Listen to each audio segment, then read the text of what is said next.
안녕하십니까. 오늘은 지난 8월 4일 SBA에서 PPP 탕감 신청과 관련돼서 그 잦은 질문에 대한 답변을 공지했는데요. 그 중에서 페이롤 코스트와 관련된 것을 함께 이해해 보도록 하겠습니다. 첫 번째 질문, 탕감기간 동안에 발생한 종업원 급여를 탕감기간 이후에 지급했을 경우에도 탕감을 받을 수 있는지라는 질문입니다. 자, 이런 경우 많이 있을 수 있죠.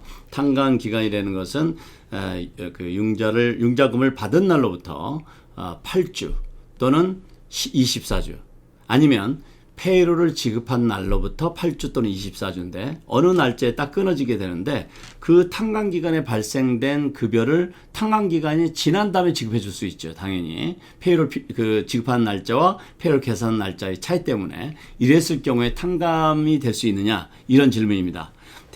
답은 yes, 받을 수 있습니다. 탕감기간 이후 다음 종업원 급여 지급일 또는 그 전에 지급되었다면 탕감받을 수 있습니다. 실제로 예를 가지고서 이해를 해보도록 하겠습니다. 상황은 PPP 융자금을 2020년 6월 5일 이전에 받았고 탕감기간을 24주로 선택했을 경우입니다. 탕감기간은 4월 20일부터 10월 4일까지고 종업원 급여는 2주에 한 번 지급하는 경우입니다. 그러니까 바이위클리가 되겠죠. 급여 지급 계산은 일요일까지입니다. 그러니까 10월 4일이 일요일이니까 일요일까지고, 그런데 10월 4일까지의 종업원 급여는 다음 급여일인 10월 9일 날 지급이 되었습니다. 자, 이랬을 때 탕감기간 마감이 10월 4일인데 그 이후에 지급이 되었죠. 자, 이랬을 경우에 탕감이 되느냐? 위의 탕감기간은 10월 4일까지이고 지급은 탕감기간이 지난 10월 9일 지급되었지만 이 급여는 탕감기간에 발생되었고 탕감기간이 끝난 첫 급여 지급일에 지급되었기 때문에 탕감금액에 포함이 되게 되겠습니다. 그 다음에 두 번째 질문은 종업원 급여가 탕감기간 이전에 발생되었지만 탕감기간에 급여 지급이 되었다면 탕감금액에 포함이 되나? 요거는 좀 전에 얘기하고 조금 다르죠.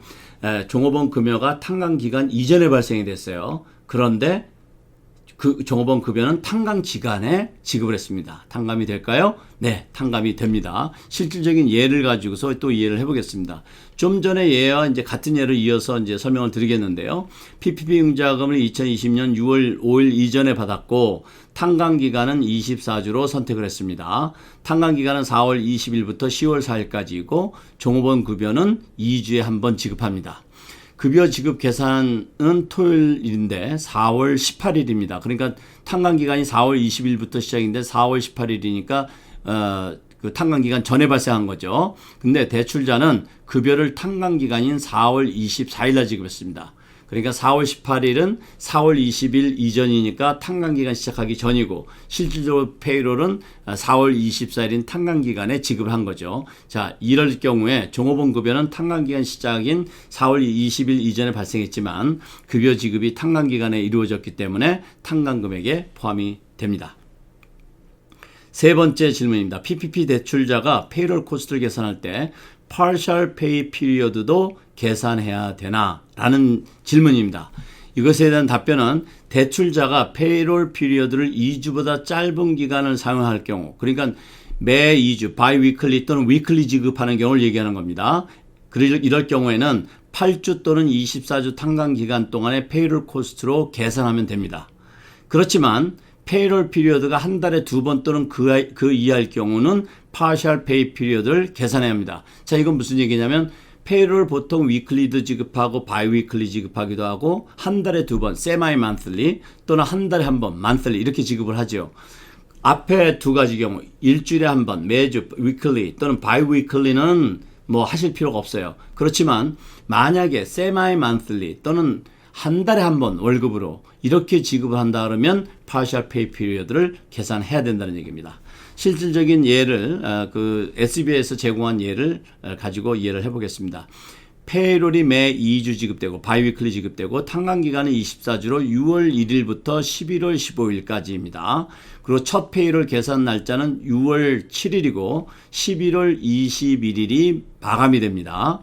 그 다음에 covered pay period는 6월 1일부터 11월 15일까지고 alternative covered period는 6월 7일부터 11월 21일까지입니다. 자, 이건 왜 다른지 이해하시죠? 예, covered period는 페이롤과 관계없이 융자를 받은 날로부터 계산해서 8주 24주고요.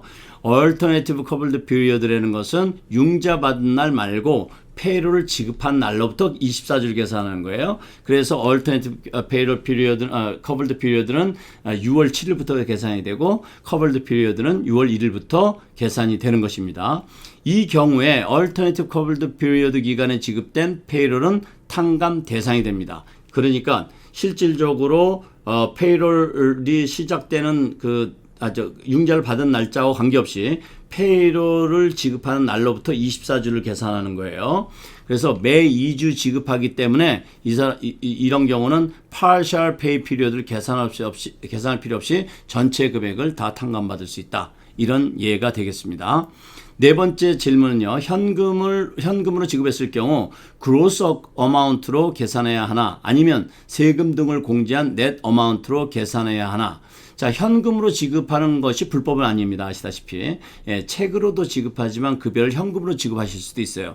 그렇지만 어떻게 지급해야 되죠? 네, 현금 금액이 예를 들어서 1,000불이라면 그 중에서 적절한 세금을 공제를 하고 800불이든 750불이든 지급을 해줘야 됩니다. 이럴 때 800불 또는 750불 넷이라고 하고 1,000불을 그로스라고 하죠.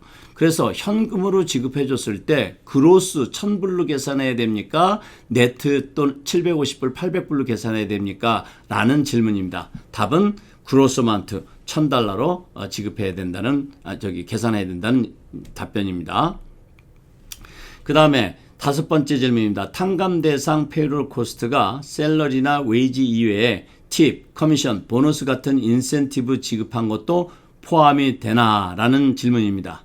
답은 페이롤 코스트는 종업원에게 지급되는 모든 종류의 현금 급여가 다 포함이 됩니다. 그러나 연 급여로 환산했을 때 연 10만 달러가 넘어서는 안 됩니다. 이 얘기는 탕감 기간으로 환산을 하셔야 돼요. 그러니까 그것을 예를 들어서 간단하게 계산하면 1년 월급에 1년 연봉에 나누기 12 이렇게 계산하면 한 달 급여가 나오겠죠. 이렇게 해서 탕감 기간 동안에 환산을 하셔야 됩니다. 그래서 10만 달러가 넘는 급여가 지급이 됐을 때는 그 넘는 부분만큼은 탕감 금액에서 제외되는 것 알고 계실 거라고 생각이 되고요. 그다음 여섯 번째 질문은 그룹 건강보험에 대한 어떤 비용이 탕감 자격 조건에 해당되나라는 질문입니다. 답변은요. 종업원을 위한 그룹 건강보험 비용은 탕감기간, 그러니까 covered period 또는 alternative covered period 동안에 지급된 것이 해당이 됩니다. 그러나 종업원이 부담한 건강보험은 해당되지 않습니다. 간혹 이런 경우가 있죠. 회사에서 건강보험을 제공해 주면서 반은 회사에서 부담해 주고 반은 종업원이 부담할 경우 종업원이 부담하는 부분은 탕감에서 제외가 된다. 당연히 인플로이를 지급하지 않기 때문입니다. 고용주가 지급하는 것이 아니기 때문입니다. 그 다음에 탕감 기간이 아닌 기간의 건강보험료도 해당되지 않습니다. 그리고 탕감 기간 내의 정기 건강보험료 납부일이 탕감 기간을 벗어났어도 해당된다. 그러니까 이것은 지금까지 설명드렸던 다른 예하고 똑같죠. 그래서 covered period 요 탕감 기간 동안에 발생한 보험료를 그 날짜 끝난 다음에 왜냐하면 그 페이먼트 사이클이 한 달에 한 번씩 이렇게 오게 되다 보면 그 날짜가 지날 수가 있겠죠. 그렇게 페이가 되더라도 그 보험료가 탕감기간 안에 들어가면 탕감을 받을 수 있다는 얘기입니다. 그 다음에 일곱 번째 질문입니다. Retirement Benefit의 탕감 조건은 어떻게 되나? 이것 역시 일반적으로 Retirement Benefit이 탕감기간 동안에 지급된 것은 다 탕감을 받을 수가 있고요. 그러나 종업원이 부담한 것이 있다면 역시 탕감 대상에서 제외가 됩니다. 401k다 뭐 이런 것들 중에 회사가 매칭으로 해서 불입하는 경우도 있죠. 이랬을 때 종업원이 부담하는 부분은 탕감 대상에 제외가 된다. 그 다음에 탕감 기간이 아닌 기간에 리터먼 베네핏도 역시 해당되지 않습니다. 그렇지만 탕감 기간 내에 정기 리터먼 베네핏 납부일이 탕감 기간을 벗어났으면 그것은 해당이 된다. 좀 전에 헬스 인슈런스와 같은 이치입니다. 그 다음에 이것 역시 질문 참 궁금해 하시는 분들 많이 계실 텐데요. 오너에게 지급된 것도 탕감될 수 있나? 네. 자, 그것에 대한 답변을 이해해 보도록 하겠습니다. 오너에게 지급된 급여에 대한 탕감 여부는 비즈니스 형태와 탕감 기간이 8주냐 또는 24주냐에 따라 차이가 있습니다. 오너 인플로이와 셀프 인플로이는 최고 24,833달러까지 탕감이 가능합니다. 자, 이건 무슨 얘기냐면 제가 좀 전에 설명드렸죠. 10만 달러를 12개월로 환산해서 계산한다고 바로 그런 과정으로 계산한 금액입니다. 그 다음에 6월 5일 이전에 PPP 융자를 받았고 탕감 기간을 8주로 선택할 경우는 최고 15,385달러까지 가능하고요.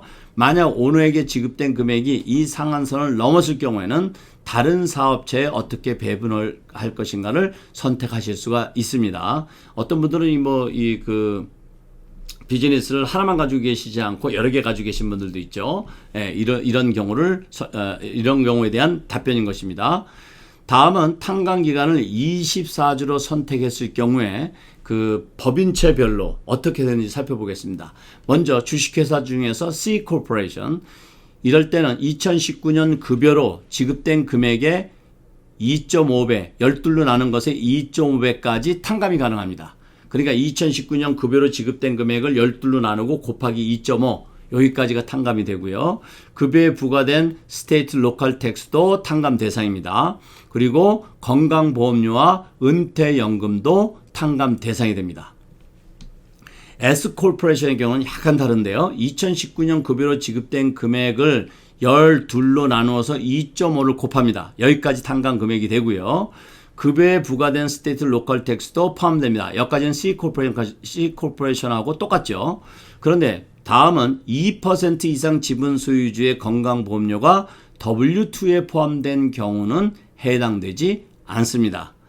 이것은 왜 그러냐면 S코퍼레이션의 경우에는 소유주가 그러니까 주인이 또는 주주가 2% 이상 지분을 소유하게 돼 있으면은 그분의 그 건강보험은 W2에 애드하게 돼 있습니다. 그래서 이런 경우에는 이미 W2에 포함이 되어 있기 때문에 제외된다는 그런 얘기가 되겠습니다. 그 다음에 개인 사업자, sole proprietorship, 그리고 independent contractor, self-employed, 자영업자. 자, 이런 경우에는 2019년 소득에 2.5, 12로 나눠서 2.5배를 한 것까지만 탕감이 가능합니다. 자, 그런데 이것은 스케일 C를 기준으로 계산해야 돼요. 그래서 자영업자나 인디펜던트 1099 받으시는 인디펜던트 컨트랙터나 이런 분들은 본인 개인 소득세 신고하면 스케일 C라는 것이 있습니다. 거기에 보이는 net income, 그것이 바로 내가 1년 동안 버는 순소득입니다. 마치 직장 생활 하시는 분들이 1년 동안 벌어들이는 W2 금액과 같다 이렇게 이해하시면 되겠습니다. 그래서 이것을 12로 나누면 한 달에 얼마가 나오겠죠. 그거 곱하기 2.5 여기까지 탕감 금액이 되겠습니다. 그리고 건강보험, 은퇴연금 등은 자영업소득으로부터 지출되었어야 탕감이 가능하다는 것. 여기까지 답변을 드렸고요. 그 다음에 이제 끝으로 LLC. 여러분 그 LLC 가지신 분들도 많이 계시죠? 이것은 소득세 신고 방법에 따른 형태 기준에 준해서 결정이 됩니다. 자, 이게 무슨 얘기냐면 LLC는 주정부에는 폼이 있습니다. 그렇지만 연방정부에는 LLC 세금 보고 양식이 없습니다.